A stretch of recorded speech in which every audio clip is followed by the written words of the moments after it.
into VotePlz. What is broken about voting?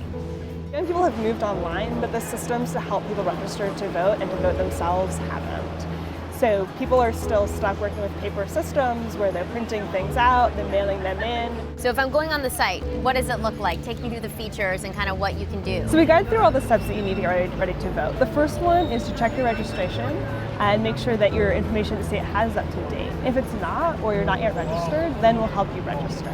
We also want to encourage absentee or mail-in voting by having the state actually mail them a ballot they can send in. And we also encourage you to share with your friends. So it's not just this idea of helping put all this information in this process, streamline it into a site. It's also about, I don't want to say gamifying it, but convincing your friends to vote. We encourage you to share with your friends. We have leaderboards set up so that we can sort of see the impact that you're having by sharing, how many friends that you're getting to check their registration, how many friends you're getting to actually register. So if you're in Silicon Valley and you're treating voting and getting young people to vote like you would treat building a $1 billion startup, what does that look like?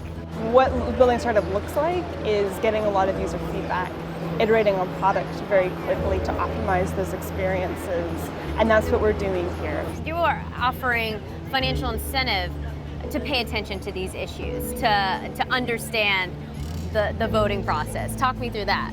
So we're offering a sweepstakes where you can enter by checking your registration and getting some of your friends to check the registration as well. You think in the future, though, registering to vote, we would be able to do it in like a Snap or on Instagram or something? Or you just wouldn't have to do it at all. Or you wouldn't have to do it. Right. If you show up with an ID or some other documentation, maybe that should be sufficient. Do you think that Silicon Valley and Washington need to play a little bit closer together? People in Silicon Valley really care.